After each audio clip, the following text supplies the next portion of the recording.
Which hardware wallet is the best and which one should you be buying? My name is Devin Cook. Welcome back to Dev Money. And today I'm going to be ranking the best and the worst hardware wallets so that way you know which ones to steer away from and which ones to go spend your hard-earned money on. Now, keep in mind, this isn't going to be an all-inclusive list. There are some very small kind of niche brands of hardware wallets that I've not included. I've tried to include some of the main ones, some of the ones that I'm more familiar with. Let me know if you want me to remake this with some others included. These are just my thoughts and personal opinions. I'm not saying that I'm right. You may be right, you may be wrong, I may be wrong, who knows? These are just my thoughts. Let me know if you disagree or agree down below in the comments. All right, so first up, the Real Bitcoin wallet from Real. They're basically these physical cards that you can store Bitcoin on. They're not hardware, they're just like straight up cold storage wallets. I'm gonna give them a B just because I think they do what they do well, but I think they are a bit limited just because how much money do you really want to store on a card that you could lose? And if you lose that card, someone can take all of your Bitcoin. So I'm going to give them a B. You can store other cryptos on it, but they do call this one the Real Bitcoin. You can get the Real Ethereum and a bunch of others, but you can store a bunch of different cryptos on this one card. Now, the next one, which you can kind of see, I didn't get a good photo for this. This is the Bitbox crypto wallet. There are a couple things I like about this. Number one is that it is Swiss made.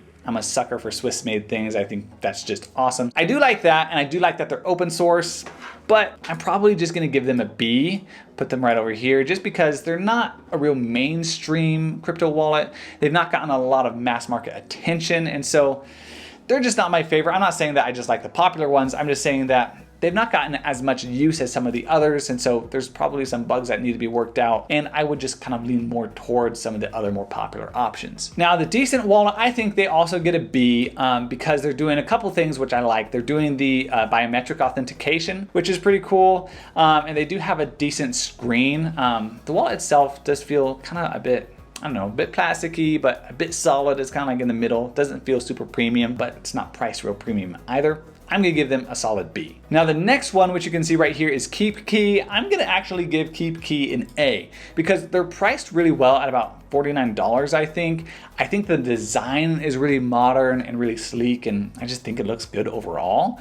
And so for that reason, I'm giving it an A. I think if you just want a very basic, very simple hardware wallet and you don't wanna spend much money, KeepKey is a good option. Now this next one is called the Lattice, and where do I put the Lattice? I'm probably gonna give the Lattice an A. Now, I'm giving the Lattice an A for the reason that it's an awesome wallet. It has a lot of really cool, unique features. It has a massive screen, which is a lot different than some of the other wallets you're gonna see. I would put it in like the C category or even the trash category in terms of its price. If I remember right, it's like $299, $399. It's pretty pricey, but because of all the features, I'm gonna give it the A. Don't go buy this hardware wallet unless you really know that you want this hardware wallet and you know you're okay spending that extra money. Otherwise, go with a different option. Now, next up is the Ledger Nano S Plus. Honestly, God tier hardware wallet. I love this hardware wallet. I think it's excellent. Probably my favorite hardware wallet right now. It's my go-to. I think it's priced super well at $79. It holds a ton of different cryptos and different assets all at the same time. And also, I just really like Ledger. I like the brand. I'm really familiar with their operating systems, with Ledger Live and everything like that. So I like them. Check the link down below if you want to get one for yourself. Helps support the channel. I do appreciate it. Not sponsored, but I do appreciate it. Affiliate link, you know. But just to show you that I'm not a fanboy, this right here is the Nano S, just the S. And that goes straight in the trash. Don't buy the Nano S. I like it. It was a good wallet 3-4 years ago, but right now it can only store like 2 or 3 cryptos at the same time. So like if you have Bitcoin and Ethereum and Solana, like you're just maxing it out way too quick. Don't buy this wallet. It's like $59. Go spend $79 and get the Nano S Plus. It's infinitely better, has a better display, stores up to like 100 cryptos at the same time. Don't get the S, it's trash. Throw it in the bin, get the S Plus. Now for the Nano X, I'm gonna put it in the B category, honestly. It's a solid wallet, honestly. This was my first Ledger wallet that I got, was the Nano X. Right now it's $150 though, and it does really the same thing that the Nano S Plus does, but for double the cost. It just has Bluetooth, and like it has a bit better build quality, but it's not worth double the money. Get the Nano S Plus, it's way better bang for your buck. I'd even put, you know, I'm putting the X in the C category just because it doesn't make sense up against the Nano S. Plus, they just price it so good. Just don't buy these two, just buy this one. That's just how it goes with Ledger. Now, this next one right here is called the Engrave, and I got a bad photo. Hold on, let me look it up real quick. Here's the Engrave right here. This is, you can actually see it has this really nice display, but it's like 400 euros, so it's even more in USD. But it's a beautiful hardware wallet. It's really awesome. It's really cool.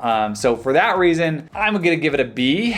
But price-wise, it's just so expensive. Unless you really want that nice, beautiful display, don't buy it. Buy something cheaper and save your money. Probably the same with Lattice, honestly. Like, probably both of those just go in the B category. They're just like too expensive, for most people. Next one is Pure Bitcoin. This one's straight trash. Okay, I'll tell you why. It is a cool wallet because it's made of like actual gold. It's like 24 karat gold plated. So for that reason, it's an awesome wallet, but it does the same thing that this Pure Bitcoin wallet does. And this Pure Bitcoin wallet, I think starts at like $29 or $39. And this Pure Bitcoin one is like, I think like $150, $200, maybe $300. Like, it's not worth it. Like, it's gold plated and that makes it cool. It's kind of like a flex, but like, you don't need to buy it. Just buy the cheaper one. It does the exact same thing. If you want function, get the real wallet. Don't get the pure one. It's just kind of a waste of money. Next up, the Trezor Model 1. Of course, we got to get into Trezors. Honestly, I'm probably going to put this Trezor in like the C category, the Model 1. This is not true. I'm going to put the Model 1 in the B category just because I think it's a really flimsy design. It's just so plasticky. It needs a bit more heft to it. It just feels like I'm gonna break it every time I use it. I also hate that they're still using micro USB. Flimsy connection. I hate it. So for that reason, it gets a B. Now for the Trezor Model T, I want to put them in the A category. I really do, because they've got a solid display. And I think the Trezor suite is really good. I think the software is great. You don't have a limit to the amount of crypto coins or crypto assets that you can store because the apps are stored on the Trezor suite. So I do want to give them an A. Let me just double check the price for the Model T real quick. I think it's like around $200 these days. So let's just look that up real quick. Trezor T, shop that. Yeah, it's like $260 for the Trezor Model T. I think it's a great wallet, but that price is just tough to swallow. It is, though, the best Trezor you should buy. If you're gonna buy a Trezor, I don't think you buy the Trezor Model 1. I would buy this one. It's just way better. So if you're gonna buy Trezor, buy the Model T, don't buy the Model 1. But it's pricey, $250, $260. That's a lot of money. If you're just getting into the space, this Keep Key is gonna be a way better option. Or the Nano S Plus is really what I recommend for everybody because it's $79 and it really just does pretty much everything. The Trezor is open source, which is great. The Ledger is not, which people have issues with, but you can't win all the battles, right? So that's it. That's my ranked tier list for hardware wallets. Let me know what you think. Let me know if you disagree. Let me know if I got it all wrong. Thanks for watching.